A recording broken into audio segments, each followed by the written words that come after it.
Vou lembrar aqui que nós vimos na aula passada, né? Uma forma mais fácil aqui.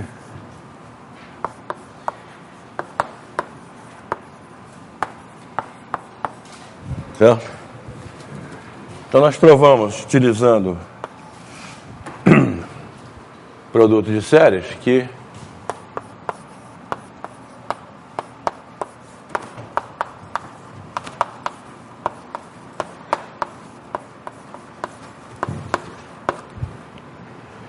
então a gente diz que a exponencial, quer dizer, a exponencial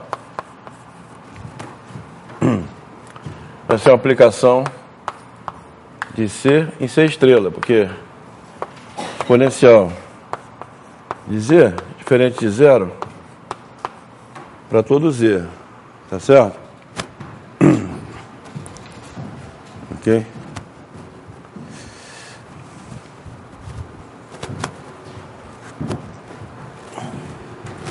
Isso aí decorre dessa fórmula aqui. Então, essa aplicação aqui, ela não se anula em nenhum ponto. A gente diz então que a exponencial, ela vai ser um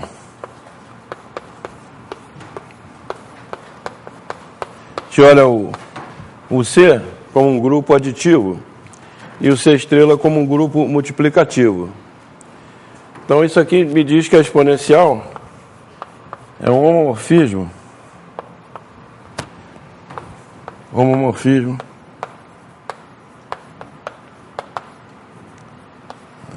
entre esses grupos, tá certo? É uma maneira bonitinha de falar, vamos dizer assim. Bom, então vamos começar vendo a exponencial real.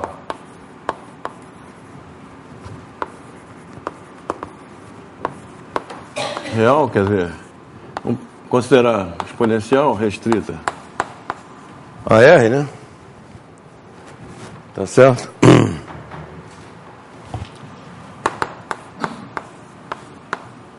E nesse caso aqui a imagem é R, porque olhando aqui, está em R, né? Porque olhando a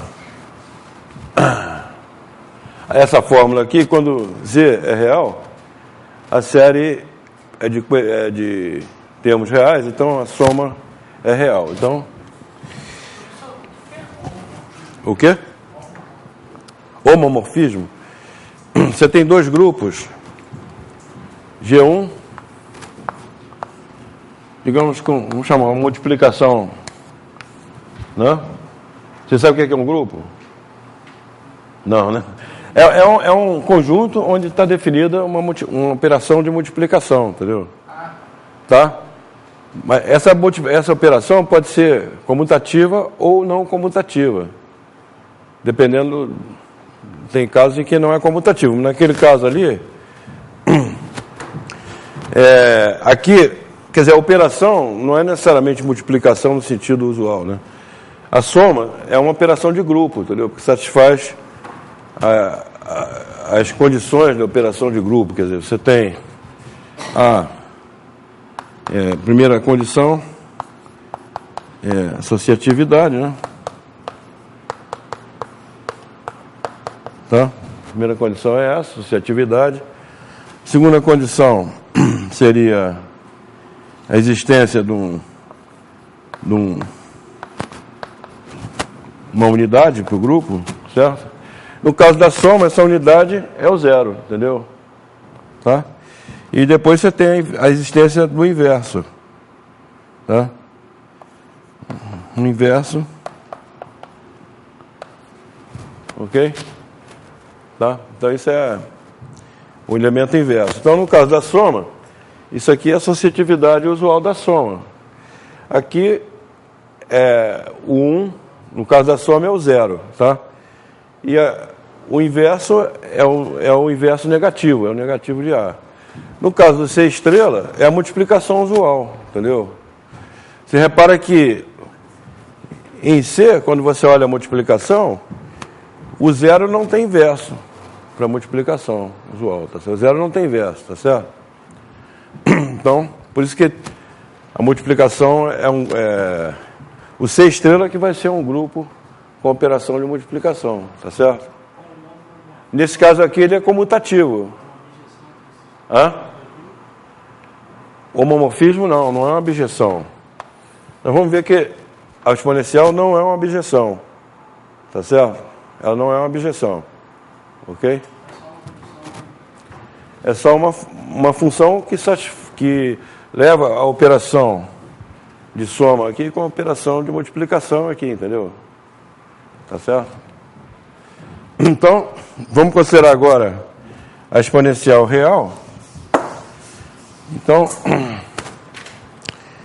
aqui a gente tem o seguinte fato aqui, que como ela não se anula, quer dizer, você tem exponencial, vamos chamar, sei lá, vamos chamar assim, de R em R, quer dizer, exponencial restrita a R, né? Tá certo? Ela não se anula. Então, e é uma função contínua, porque é a restrição de uma função contínua, né? Então, é uma função contínua, tá certo? Então, o que vai acontecer?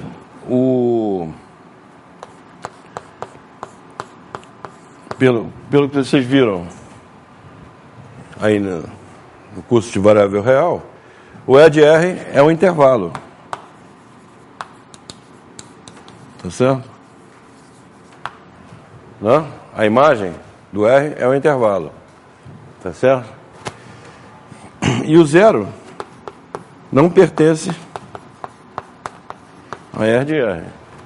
Tá? Porque a exponencial para todo o Z, né? O exponencial de Z. Como o zero não pertence a E de R, então isso aqui implica que o E de R está contido no zero mais infinito ou no menos infinito zero. Concorda? Tá? Porque tem que ser um intervalo, né? Tá certo? E o zero não pertence a esse intervalo. Então, esse intervalo tem que estar contido ou no zero mais infinito ou no menos infinito zero. Mas a gente sabe que o exponencial de zero é igual a 1, né? Porque, né? Exponencial de zero é igual a 1 olhando aqui para a série, tá? Então, logo, como não é um número positivo, então a gente conclui que a imagem da exponencial real está contida no zero mais infinito, certo? Então, agora, então vamos provar o seguinte teorema aqui. A exponencial, vamos chamar exponencial real,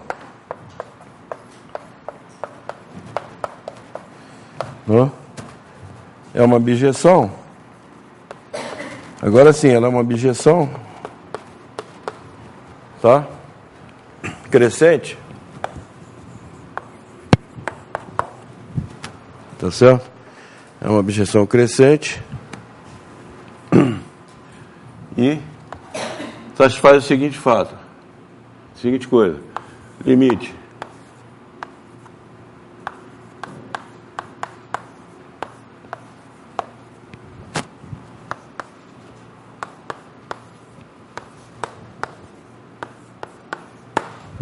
Limite. Quando x tende a mais infinito, para todo x, para todo n positivo ou nulo, esse limite aqui é mais infinito. Também vale que limite, quando x tende a menos infinito, de x, x tende a zeros, não, a menos infinito, x elevado a, vou botar assim, e elevado a menos x, x elevado a n, igual a zero, tá? Então, essa função x elevado a n, quando tende a menos infinito, certo? Dependendo se o n for par ou ímpar, essa função tende para mais infinito ou menos infinito, tá certo? Ok? Mas quando você multiplica por e elevado a menos x, que tende a zero, tá? o limite é zero. Então, quer dizer, o E elevado a menos x, ele domina qualquer potência de x, tá certo? E aqui, o E elevado a x tende para mais infinito, e o x elevado a n também tende para mais infinito, quando o x tende para infinito, tá certo? Mas o quociente aqui tende para mais infinito, quer dizer, ok? Hã? O quê?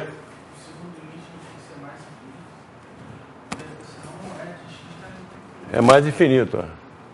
Aqui é zero. Tá, você tem a exponencial real, tem o zero infinito aqui, né? Tá certo? Zero infinito aqui, tá? Então, você tem a que eu chamei de E maiúsculo aqui, é uma aplicação, desculpe, aqui não, aqui é R, né? R. É uma aplicação de R no intervalo zero mais infinito, tá certo? Ok? Então, é uma bijeção, na verdade. Quando o x tende para mais infinito, ele vai tender para mais infinito, entendeu? Tá certo? E quando o x tende para menos infinito, ele vai tender para o outro extremo do intervalo, que é o zero, entendeu? Tá certo? Mas você pode afirmar mais ainda, quer dizer, embora a função x elevado a n tende a mais infinito também, quando você vai para mais infinito, a exponencial domina, entendeu? Porque isso aqui seria uma indeterminação, infinito sobre infinito, tá certo? Né? Porque o e elevado a x tende para mais infinito e o x elevado a n também. É chamado uma indeterminação, mas essa indeterminação, nesse caso aqui, dá mais infinito, tá?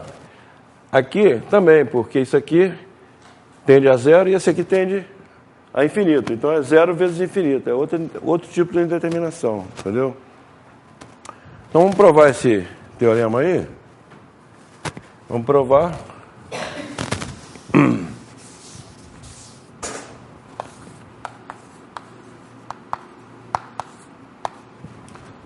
Bom, então, quer dizer, na verdade, a gente sabe que a derivada da exponencial é a própria exponencial, né? Isso a gente provou na aula passada também, usando a série aqui, derivando termo a termo. A série, você obtém que a derivada, né?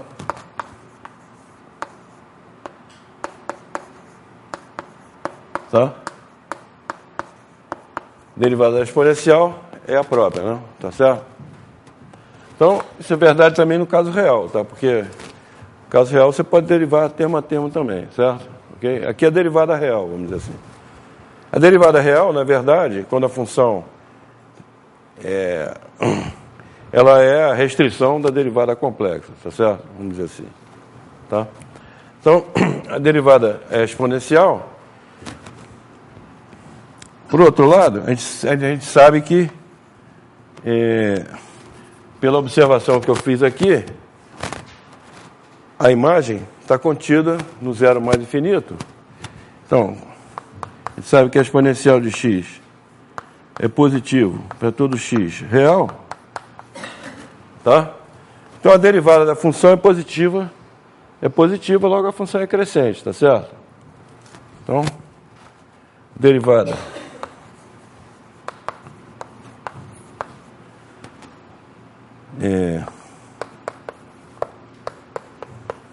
positiva, então exponencial é crescente, certo? Função que tem derivada positiva é crescente, tá certo? Ok? Bom,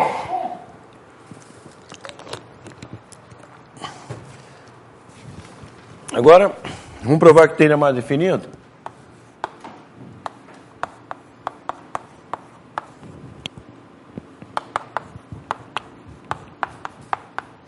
Vamos provar isso aqui. Então, vamos escrever a série. Se x, vamos pegar só o x positivo. Tá? Se x é positivo, vamos botar aqui a série.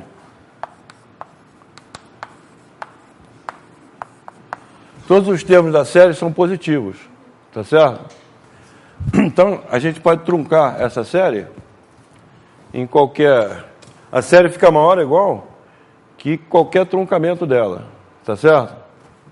Então...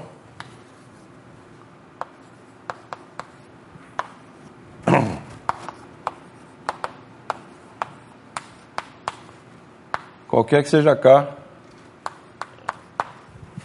maior ou igual a zero, certo? Qualquer truncamento, a série fica...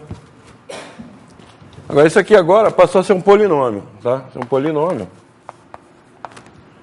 E a gente sabe que um polinômio de grau, quer dizer, um polinômio P de x, 1 sobre K fatorial x elevado a K, mais 1, né? Tá certo? Então, o coeficiente de ordem maior dele, se for positivo, ele tende para mais infinito, tá certo? Então, esse polinômio tende para mais infinito, quando x tende para mais infinito, isso aqui se o k for maior ou igual a 1. E como a exponencial é maior ou igual que ele, então a exponencial tem que tender para mais infinito também. Mas daqui a gente tira o seguinte também. Se você divide esse polinômio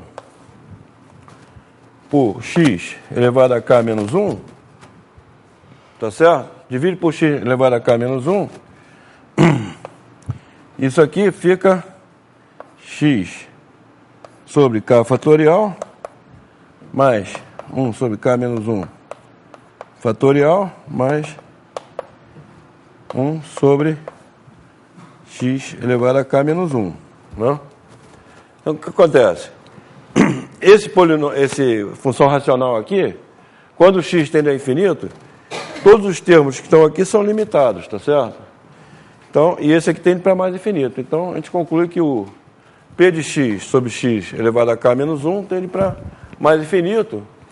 E a exponencial de x sobre x k menos 1 maior ou igual que p de x sobre x k menos 1, para x maior que zero, tá certo? O número é positivo aqui, então esse aqui tende para mais infinito, esse aqui tende também. Então está provada a primeira afirmação aqui, né? Tá certo? Esse limite aqui é mais infinito para todo n positivo ali. Tá? Agora, essa segunda afirmação é só você inverter a história, né? A gente sabe que exponencial de A mais B é exponencial. Isso aqui é exponencial de zero, né? Que é exponencial de A vezes exponencial de menos A. Então, a exponencial de menos A é igual a exponencial de menos A é igual a 1 sobre exponencial de A. Tá? Então, olhando essa fórmula aqui, esse limite aí é a mesma coisa que dizer que E elevado a menos x sobre vezes x elevado a n, é x elevado a n sobre E elevado a x, tá certo? Agora, digamos assim, na primeira parte nós provamos que isso aqui tende a mais infinito, então o inverso dele, tá certo? O inverso dele, o limite disso aqui, quando x tende a... Aqui é x, tende a mais infinito. Mais infinito. Tá, tem um erro, tá? Ok? Então, esse aqui, o limite desse aqui é o inverso do limite do outro, quer dizer, é zero, tá? Tá? Então, está provado o teorema aí, tá certo? Então, nós temos agora o logaritmo, que é como você tem uma abjeção, né? Que é isso aqui. Então, isso aqui prova que esses dois fatos aqui, eles provam que a aplicação é uma abjeção crescente, tá certo? Do intervalo de R em zero mais infinito, tá certo? Abjeção crescente, como eu tinha afirmado. Ok. Então, vou apagar isso aqui. Então, nós temos uma inversa que a gente chama de logaritmo real, tá certo? É o logaritmo real é a inversa, está definida em 0 mais infinito, em R, é a inversa da exponencial.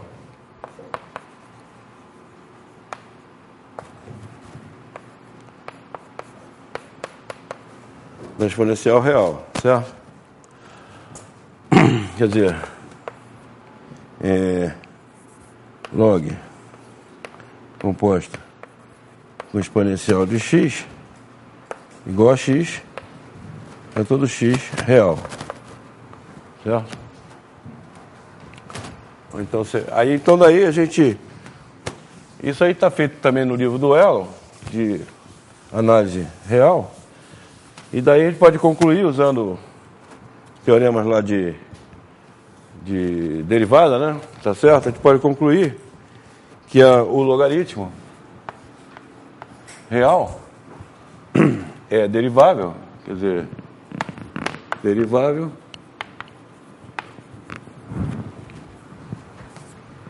e derivada dele é 1 sobre t, tá certo?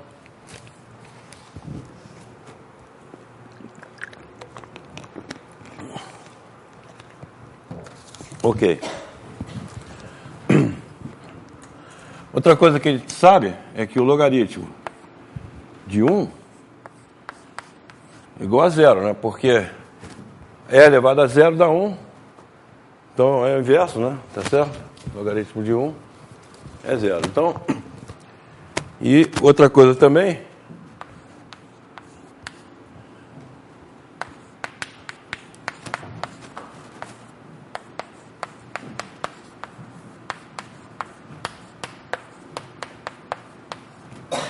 vale essa fórmula clássica aí de logaritmo do produto, é a soma dos logaritmos, né?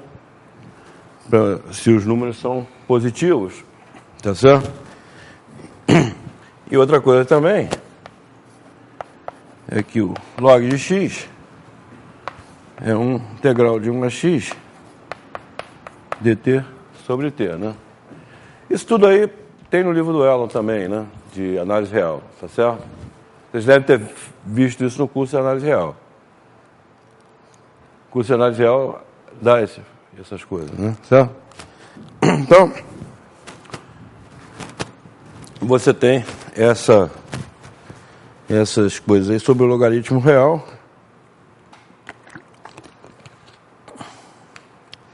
Vamos ver agora a exponencial imaginária. A exponencial imaginária.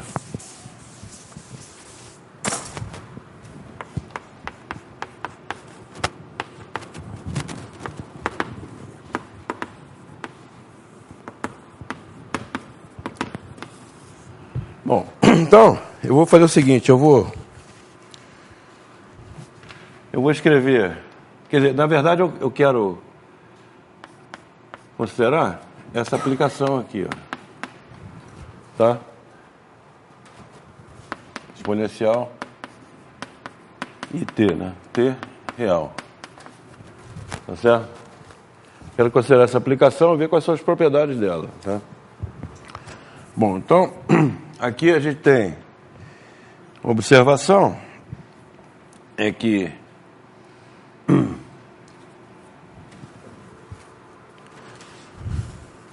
vamos ver um teorema aqui que é o seguinte, a exponencial imaginária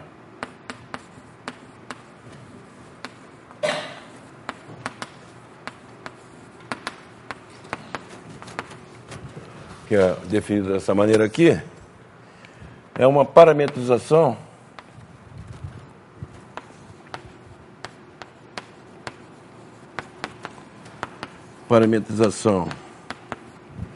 regular do círculo unitário, que eu vou denotar um S1, conjunto do Z complexo, acho que módulo de Z é igual a 1, tá certo? E vale chamada identidade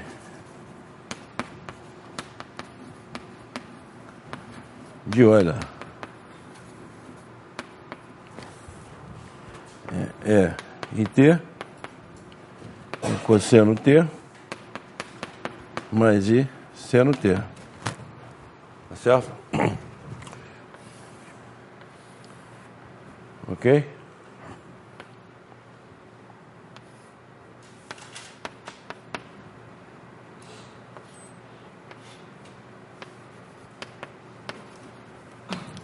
Então, digamos, aqui está o círculo S1, o E e T é sempre um ponto desse círculo. A projeção no eixo do X é o cosseno T e a projeção no eixo do Y é o seno T, certo? Ok? Então, aqui, quer dizer... Ah, e faltou uma afirmação também. É uma... exponencial é uma parametrização regular periódica de período 2π, certo? Do círculo S1. Tá? Então, vou lembrar aqui rapidamente o que é uma função periódica. Função periódica, definição.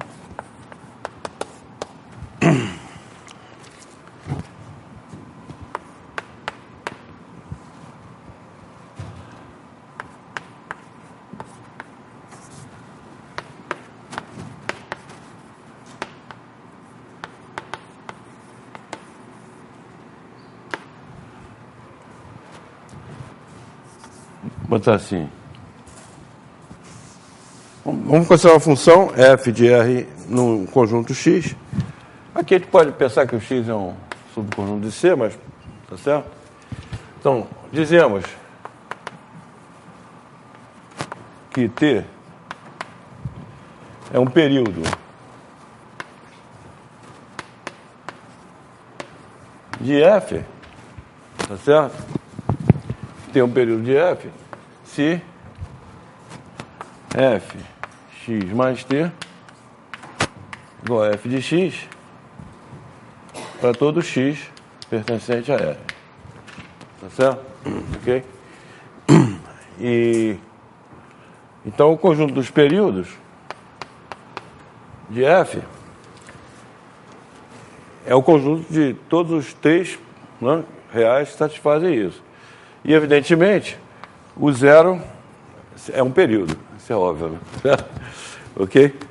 Zero é sempre um período. Então, eu digo o seguinte, que o conjunto dos períodos de F, se é observação, é um subgrupo aditivo do conjunto dos reais. Tá? Ou seja, o que é um subgrupo de um grupo? É um subconjunto do grupo em que é fechado pela operação do grupo, tá certo?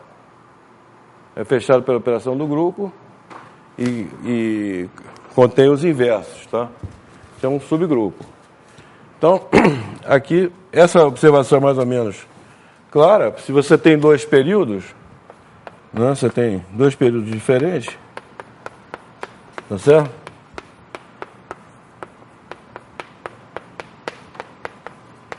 Tá? Você pode escrever dessa maneira aqui. Então, a soma de dois períodos, né, é um período, tá certo? Ok? E se o T é um período, o menos T também é um período, tá? Ok? Então, quer dizer, na verdade, se você tem um período T, né, da função f, você tem que o T, Z, né, quer dizer, isso aqui é o conjunto dos NT, acho que N é um inteiro, isso aqui está contido no conjunto dos períodos. Né? Esse conjunto aí está contido, concorda? Ok? Bom, então, o que acontece é que quando a função é contínua, se F é contínuo, então esse conjunto dos períodos é um subconjunto fechado.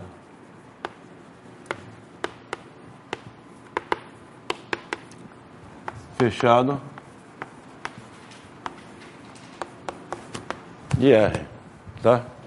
Ou seja, se você pega uma sequência Tn de períodos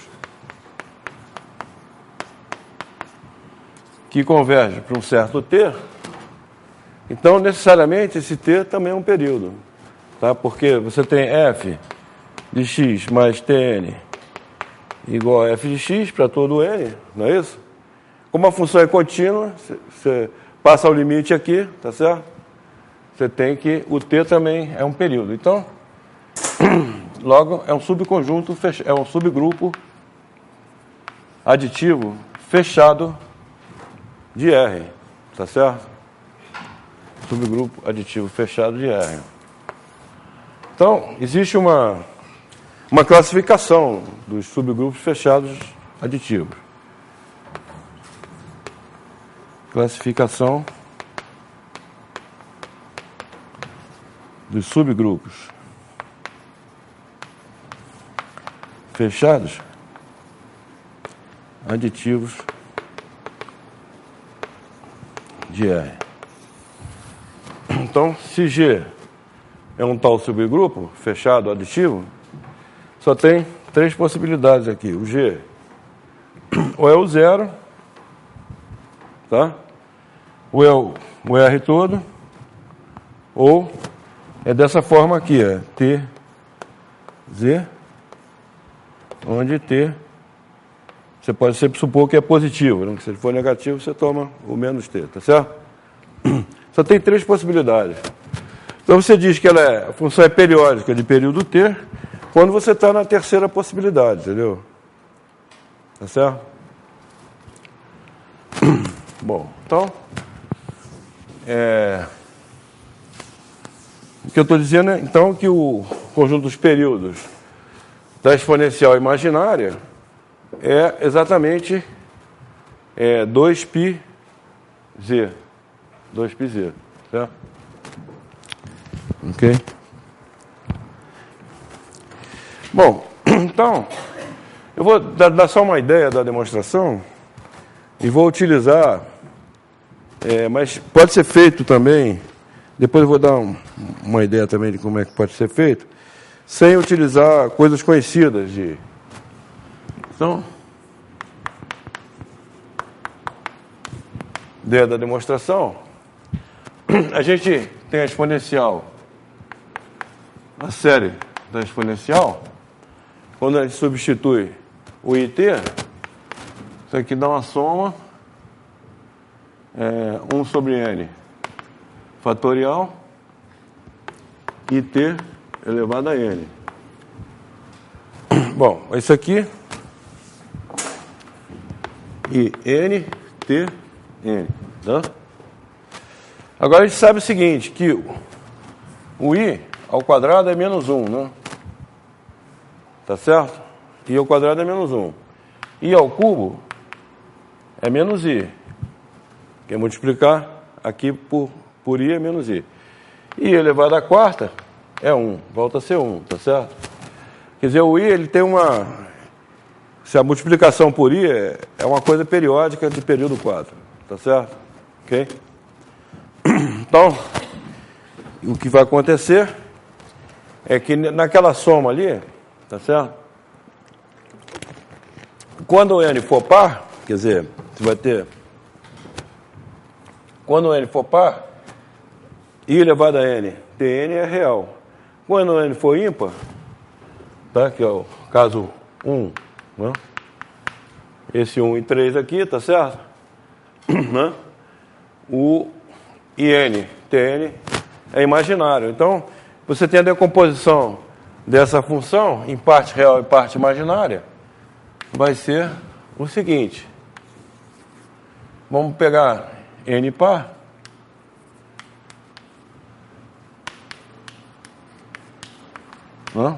Vai dar a parte real. Tá certo?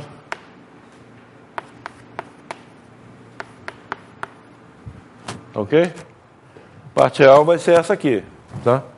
E a parte imaginária vai ser a soma nos ímpares, que eu vou escrever dessa maneira aqui, ó.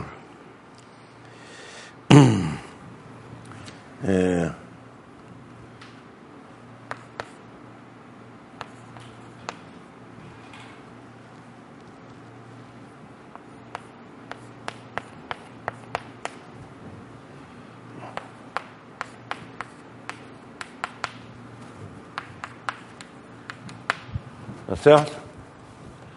Então, isso aqui é I elevado a 2N, é I ao quadrado elevado a N, não é isso? I ao quadrado é menos 1, então, menos 1 elevado a N, tá? E aqui, eu escrevo dessa maneira aqui, ponho um I aqui, né? Esse I eu saio para fora aqui, do somatório, e tenho aqui essa, aqui é 2N mais 1, tá certo? Não, N, desculpa, N.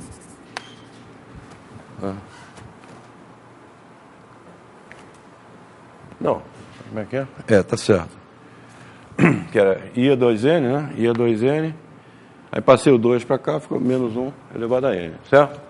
Então você tem esses somatórios aqui, e para quem já fez curso de análise real aí, isso aqui é o cosseno, isso aqui é o seno, tá certo? Então,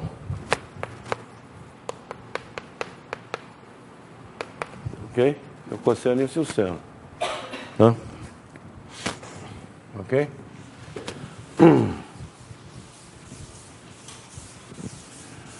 Então agora, o que acontece? Eu quero ver agora que isso aqui vai implicar que o módulo de A e T ao quadrado é cosseno ao quadrado mais seno ao quadrado, que é 1, né? Tá certo? Ok? Tá, mas outra coisa que a gente sabe também é o que o módulo de Z ao quadrado é módulo de Z barra, Z barra, né? Certo? Outra maneira de ver seria essa. Isso aqui é Z barra. Agora, o conjugado de E e T, né? Como os termos da série, o conjugado de E elevado a Z, quando você tem uma série de potências em que digamos, o coeficiente de ordem N, todos os coeficientes de ordem N são reais, o soma, se você pega o conjugado disso aqui, é sempre assim, né? Tá? Conjugado, você pode escrever assim. Agora, se o AN é real, o conjugado do AN é a N, o próprio AN. Então, o conjugado da exponencial de Z é a exponencial de Z barra, tá certo? Ok?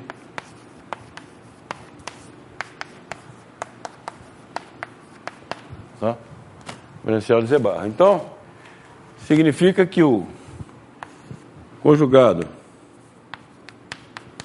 de E e T é a exponencial do conjugado de IT, que é menos IT. Tá?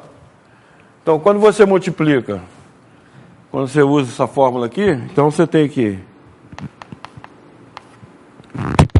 quadrado do módulo é IT menos IT elevado a zero, que é 1, né? Outra maneira de ver, tá certo? Então, quer dizer que o módulo de EIT é igual a 1. Então, o EIT está sempre sobre o círculo unitário, tá certo? Sempre sobre o círculo unitário. Agora, a derivada do EIT, qual é a derivada do EIT? Pela regra da cadeia, essa derivada do E elevado a Z, né, que é o próprio, vezes a derivada do IT, que é I, né? Então, I é IT. Então, a derivada do EIT é I é IT, certo? Que vocês podem ver também aqui, derivando aqui, isso aqui, né? Dá menos seno T, mais I cosseno T, porque a derivada do cosseno é menos o seno, a derivada do seno é o cosseno. Então, dá isso aqui que é exatamente igual a I cosseno T mais I seno T, né? Certo? Outra maneira de ver. Certo? Ok, então, derivada do EIT é I EIT. Então, essa função, que eu vou chamar de alfa de T, isso é uma, digamos, está parametrizando uma certa curva lá do R2, né, do C, né? Tá certo? Então, a primeira coisa que eu tenho, usando essa coisa aqui, que o alfa de T é igual a 1, e o alfa' de T é I alfa de T. E como o alfa de T é sempre diferente de zero, a derivada é sempre diferente de zero. Então, quer dizer que a curva é regular. Quer dizer, o que é uma curva regular? É uma curva derivável em que a derivada, o vetor velocidade, é sempre diferente de zero. Mas mais ainda, que o vetor velocidade, né, é igual, a módulo dele é igual a 1 também, tá certo? É igual a 1 também, ok? Então, na verdade, você está parametrizando o círculo, né? Aqui está o EIT, aqui está o IEIT, né? Certo? Ok? Está parametrizando o círculo em velocidade uniforme aqui, tá certo? Velocidade uniforme igual a 1, tá? Ok? Então, outra coisa que a gente sabe é que nesse caso aqui, o comprimento da curva entre dois valores de t é a integral, né, digamos, entre t igual a b, vai ser a integral do alfa'. Esse é o de t dt, de a a b. Isso aqui é b menos a, né? Tá certo? Então, isso aqui vai ser o comprimento de um arco, do arco que você descreveu aí entre a e b, tá certo? Quando você faz outra coisa também, que o alfa de zero igual a 1, né? Porque é exponencial do zero, então é igual a 1. Então você começa parametrizando aqui no ponto 1, tá certo? E vai percorrendo aqui com velocidade uniforme igual a 1, tá certo? Então, quando você vai, aí você vai obter o período aqui, tá certo? Você vai de zero, t igual a zero, até t igual ao comprimento do círculo, você tem o período da aplicação, da função, certo? E como o comprimento do círculo é 2π, por definição, tá certo? Então, π é definido assim, né? Tá certo? Π é o número tal que o comprimento do círculo é 2π. Ou então, se você quiser, é o número tal que a área do círculo unitário, do disco unitário, é igual a π. Tá certo? São definições equivalentes. Bom, então, no livro, eu dou também uma ideia de como provar isso sem, de maneira mais, digamos assim, rigorosa, né? Se você não assumir que você conhece as propriedades do seno, do cosseno, entendeu? Tá, você pode provar também sem assumir que você conhece, você obter as propriedades do seno e do cosseno a partir das propriedades da exponencial, certo? Ok? Então, agora vamos enunciar um resultado sobre a exponencial complexa, tá certo? Então, o teorema... Bom, assim como eu defini o período também para função real, eu posso definir também para função complexa, tá certo? O período agora vai ser um número complexo, tá certo? Ok? Então, o teorema diz o seguinte: a exponencial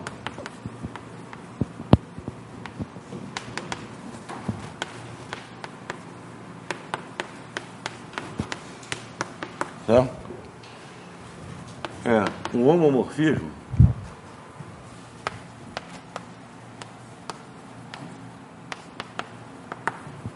como eu falei antes, né? Aqui eu vou botar C mais C estrela multiplicação, tá certo? Para dizer que estou prestando atenção na... Quando eu faço isso aqui, eu estou prestando atenção nas estruturas de grupo, tá certo? Ok? Periódica de período 2π. Ou seja, o conjunto dos períodos da exponencial é da forma 2π z. São todos os múltiplos de 2π. Tá? Então, a exponencial é um homomorfismo periódico de período 2π. Tá certo?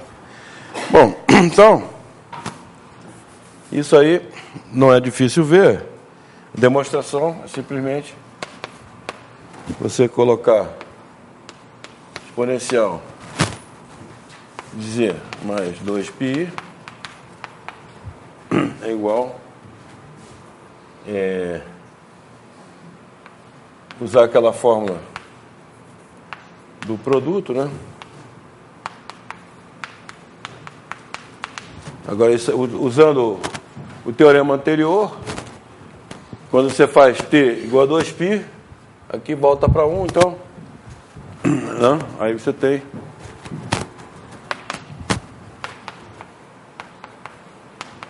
certo? Eu tenho que 2π é um período. Agora, se o t for um período também,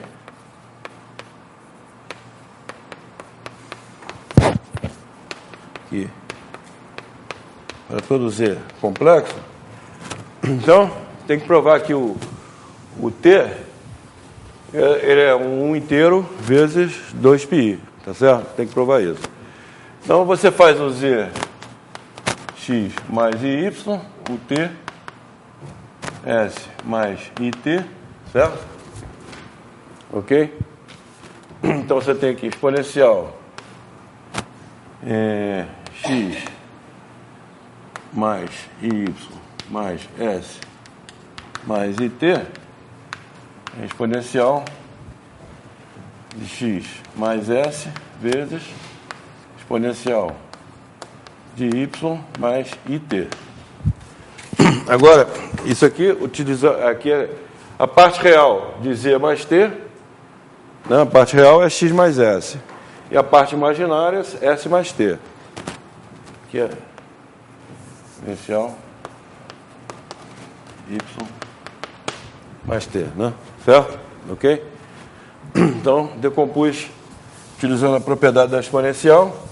Agora, a gente sabe que a exponencial real, tá?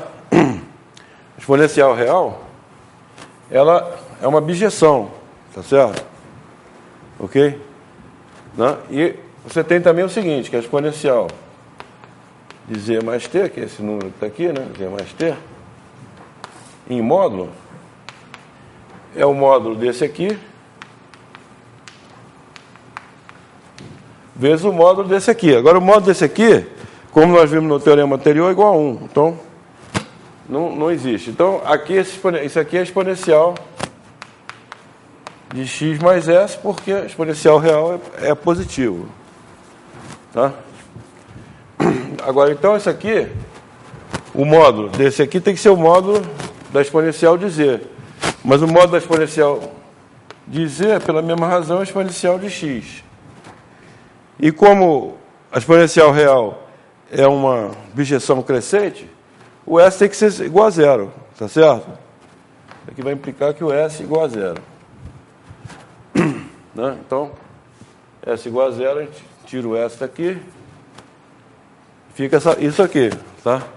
Agora a gente usa que a exponencial imaginária é periódica de período 2π. Quer dizer, esse T aqui, ele é um múltiplo inteiro de 2π, tá certo? Necessariamente. Ok? Então, está aprovado o que eu queria. Tá certo? Bom, então agora, sempre esqueço que aquele relógio ali está parado. Então agora, vamos definir agora o logaritmo complexo. Lembrando que o logaritmo real, ele é definido como o inverso da exponencial real. Só que a exponencial real, ela é uma objeção, tá certo? Você só pode definir o inverso de uma função se ela for uma objeção, tá certo? Ok? Tá?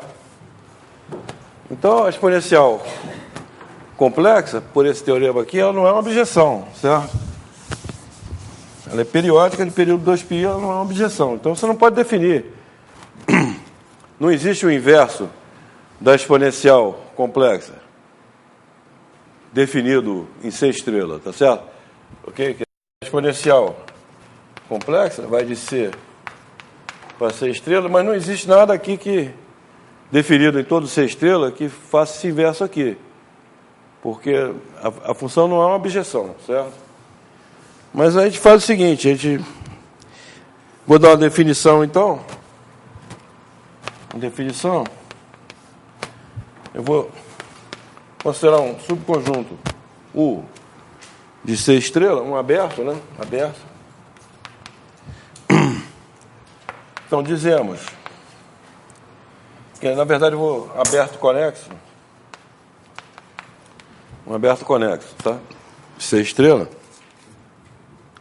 Então, dizemos que G de U em C é um ramo do logaritmo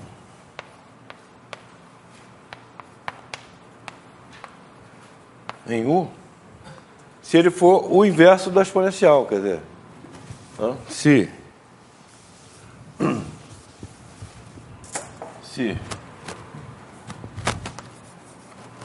a exponencial composta com G é a identidade de U, certo? Ok? Identidade de U. Tá? Então, quando a exponencial tem um inverso definido num certo U aqui, nós dizemos que esse inverso é um ramo do logaritmo. Tá? Então, a observação clara aqui é que se G é um ramo do logaritmo, então G mais 2K pi, K inteiro qualquer, também é um ramo.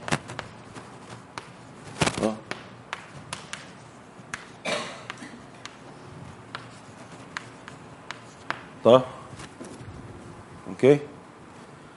E dois ramos diferentes também diferem por uma inteira, uma constante do tipo se G1, G2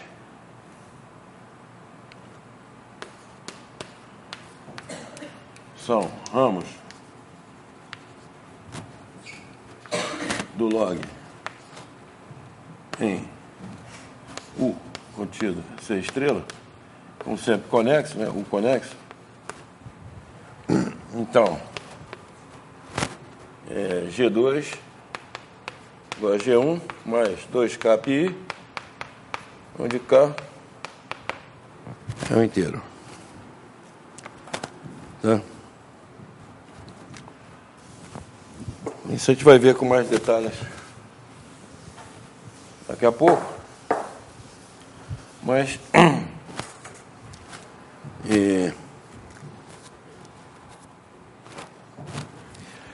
outra definição também, que eu vou dizer aqui. Vocês veem que o problema todo da inversa da exponencial está na parte imaginária, né? Na parte imaginária, tá certo? Na parte imaginária, quando você faz a exponencial de um número imaginário puro, né? Essa aplicação não é inversível, certo? Ok? Então, a exponencial imaginária, como nós vimos, por esse teorema aqui, né? Uma parametrização periódica do círculo. Então, uma outra definição, dizemos que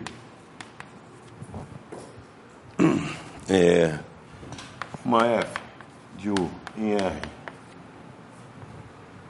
é um ramo do argumento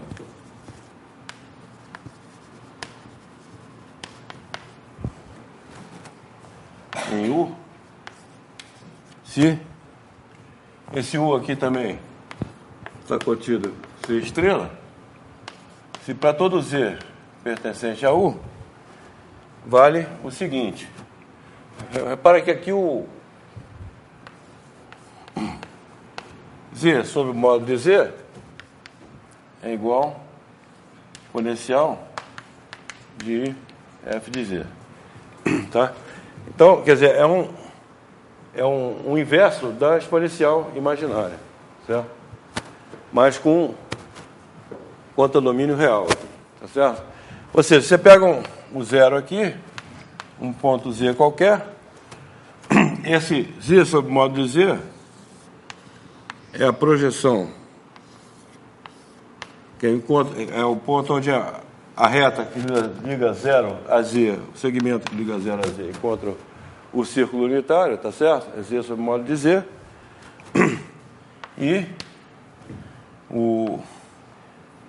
é como se esse f de Z fosse esse ângulo aqui, tá certo? Mas pode não ser, pode ser esse ângulo mais um 2κπ, né? Mais um múltiplo inteiro de 2π, certo? Ok? Então, um teorema fácil de provar é que se eu tenho um contido C estrela, existe um ramo do logaritmo, em U, se somente se existe um ramo do argumento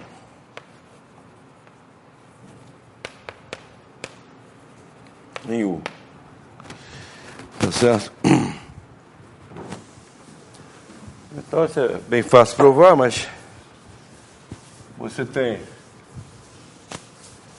você tem um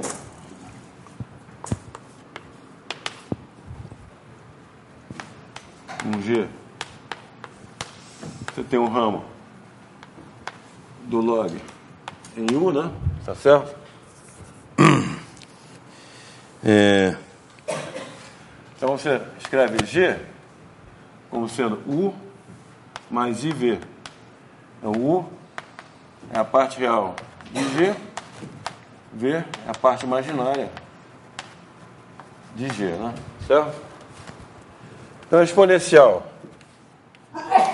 de G é a exponencial de U vezes exponencial de IV. Mas nós já vimos que aqui o exponencial de U é o módulo desse aqui, tá certo? Esse aqui é o módulo da exponencial de G, é isso aqui, tá certo? E esse aqui, portanto, você tem que a exponencial de IV é a exponencial de G sobre módulo exponencial de G. Então, a parte imaginária do G vai ser um ramo do argumento, tá certo? E, reciprocamente, se você tem um ramo do argumento, tá certo? Se você tem um ramo do argumento, você pode definir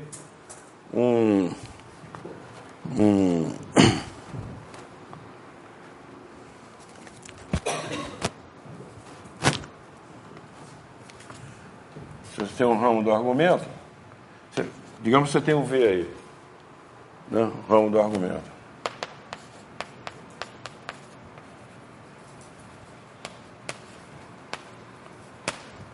Então você pode definir o G de Z como sendo, aqui você coloca o logaritmo real, certo? Do módulo de Z, mais I, V de Z. Então esse aqui vai ser um ramo do logaritmo, tá certo? Em U. Tá? Bom,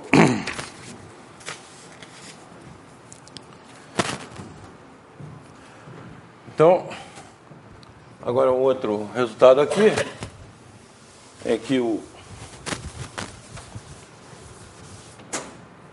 outro resultado é que se G de U em C é um ramo do logaritmo, então G é holomorfa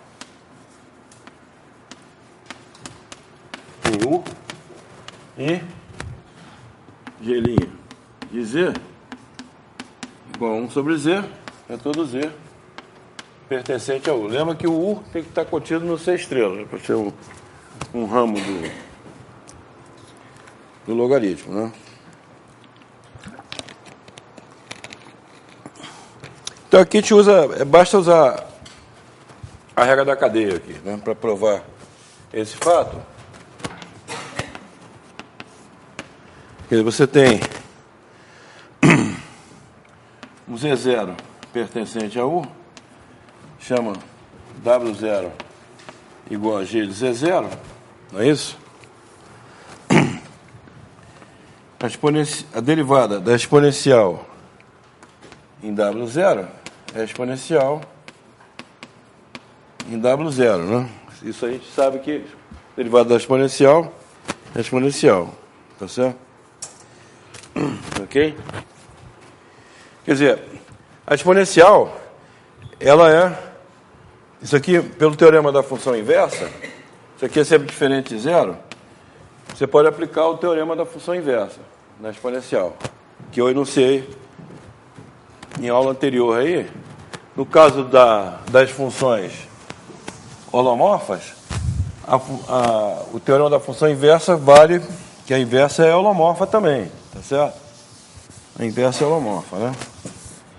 Então, o teorema da função inversa aplicado à exponencial me diz que a exponencial existe um V, um aberto V,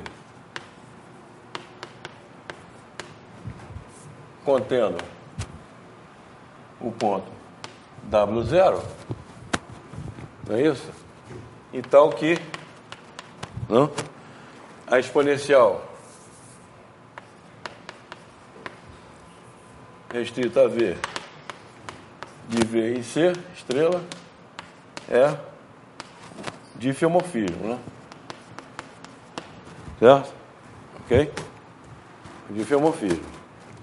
E o exponencial de V também é um aberto, né? Tá? Bom, se a gente, evidentemente, como o exponencial de W0 é o Z0, né? Porque pela definição do ramo do logaritmo, a exponencial de G de Z é igual a Z, né? Tá certo? Então, exponencial de W0 é o Z0, certo? Aqui é o próprio Z0, né? Então,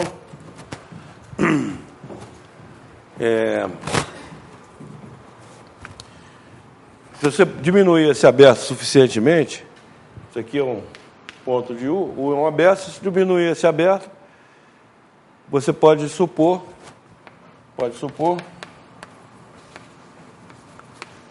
que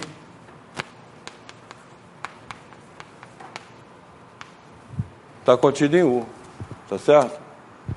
Ok? Que a imagem está contida em U, diminuindo o V suficientemente, né? Certo? Mas isso aqui vai implicar exatamente que a inversa, essa inversa aqui, é AG, certo? AG, evidentemente, restrita a um aberto contendo o Z0, né? Esse aberto aqui, né? Tá certo? Ok? Então, pelo teorema da função inversa, essa G aqui vai ser holomorfa também, tá certo? Ok? Então, o teorema da função inversa me diz que é holomorfa e, utilizando aqui essa fórmula aqui e regra da cadeia, então, derivando aqui da exponencial linha G de Z, é a exponencial de G de Z, vezes G' de Z, é a derivada de Z, que é 1. Então, G' de Z, 1 sobre a exponencial de G de Z, tá certo? Que é Z, tá certo? Então, Z vezes G' igual a 1. Então, G' igual a 1 sobre Z. Ok. Então, você tem esse teorema aí, que diz que qualquer ramo do logaritmo é uma função holomorfa. Tá certo?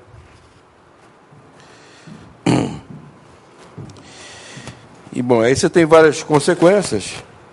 Por exemplo, dois ramos do logaritmo, aquela que eu falei, né?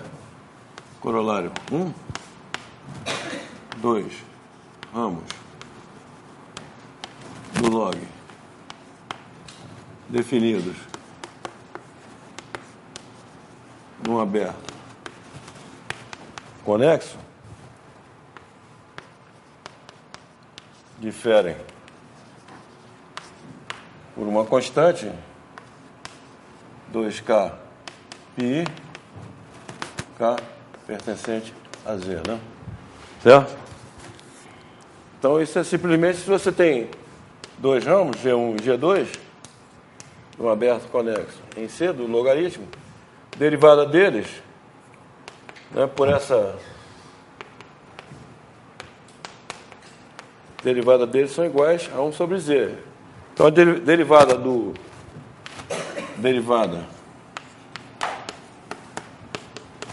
da diferença é zero, né?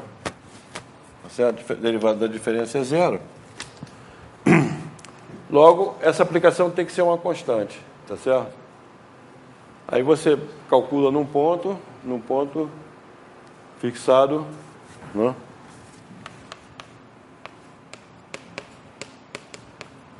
Igual a constante. Quando você calcula num ponto, aí você vê que a diferença tem que ser dessa forma, 2kpi.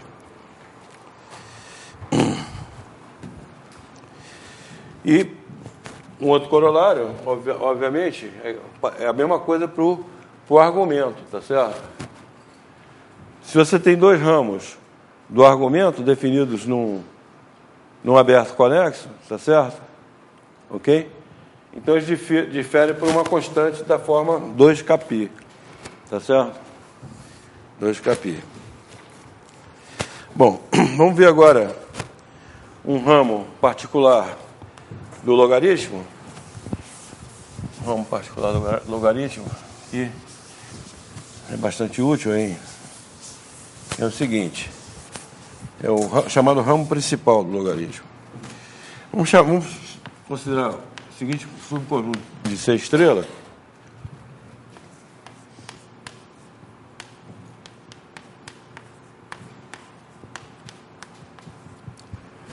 Então, esse aqui é o U. Não, o zero. O zero é o C menos o eixo real negativo. Tá certo? Quer dizer, esse aqui é o intervalo menos infinito, zero, fechado em zero, tá? Você retirou um fechado do C, ficou um aberto, né? Então, a gente pode definir um ramo do argumento aqui, em que o argumento vai de menos π a π, tá certo?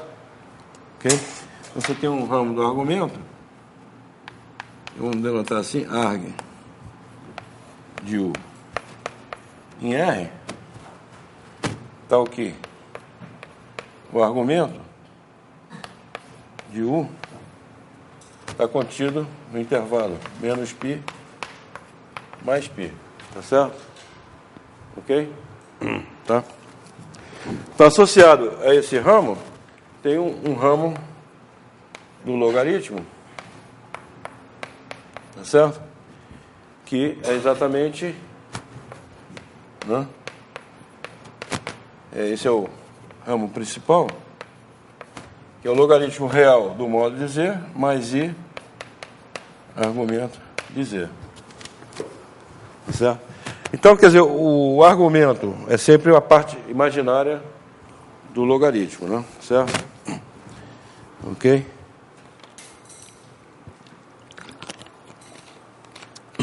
Bom, então, um teorema interessante aqui é desenvolvimento em série de potências do log, desse ramo principal aí, que é o seguinte. Vamos considerar o conjunto W0, que é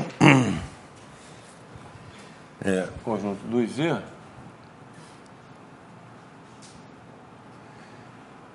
é C, como é que é?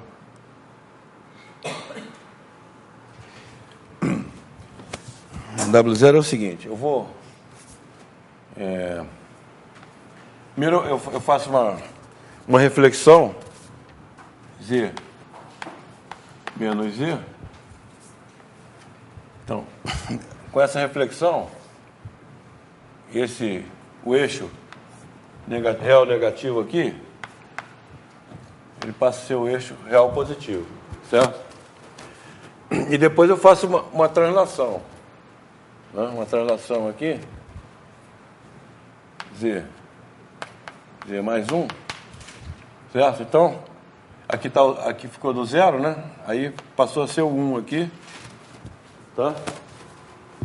Então, isso corresponde a fazer uma mudança de variável, que é 1 menos Z. W igual a 1 menos Z, certo? Então, vamos considerar, eu posso considerar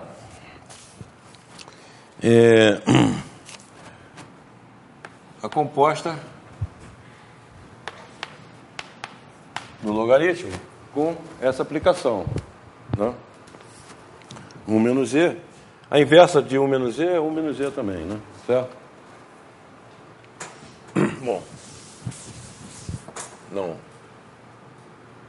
É 1 menos Z. A inversa de 1 menos Z é 1 menos Z, tá certo? Então, a gente pode considerar essa aplicação aqui, log de W0 em C, onde o W0 é C menos conjunto do Z, tais que real de Z maior ou igual que 1, tá certo? Ok? Bom, então esse W0, né, o W0 aqui, ele contém o disco unitário, certo? Com centro na origem, certo? Contém o disco unitário. E vamos provar, então, que o logaritmo tem um desenvolvimento em série log de 1 menos Z.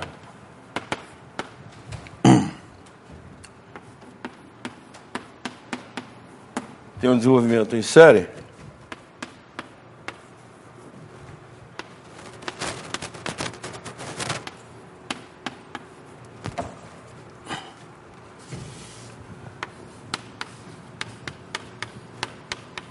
no disco unitário. Centro zero. Certo?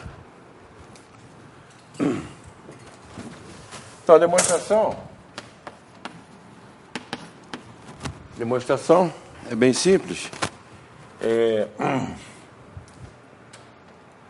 Primeiro você vê que essa série aqui, vou chamar de S de Z, a série soma Gn sobre N, tá? O ρ de S é igual a 1. Isso aí, por exemplo, você usando o critério da razão. Certo? O critério da razão, dá para ver que o ρ da série é igual a 1. Tá? E, bom, vamos considerar então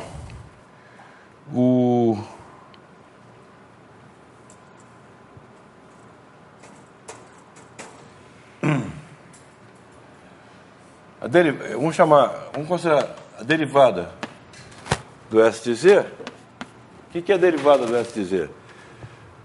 Pelo teorema que nós provamos na aula passada, você pode derivar termo a termo aqui.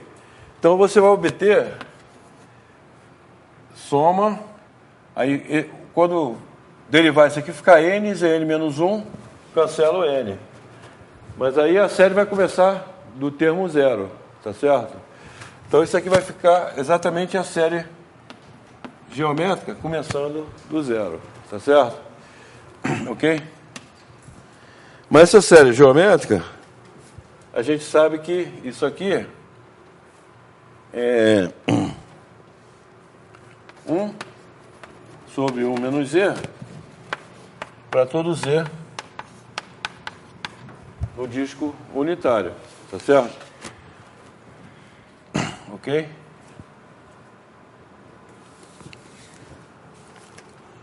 Então, acontece que a derivada dessa função aqui,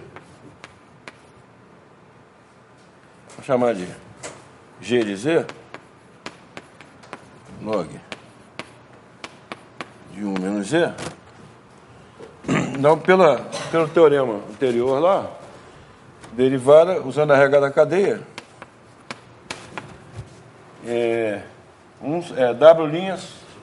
W' sobre W, né? Então é menos 1, que é a derivada desse aqui, dividido por 1 menos z.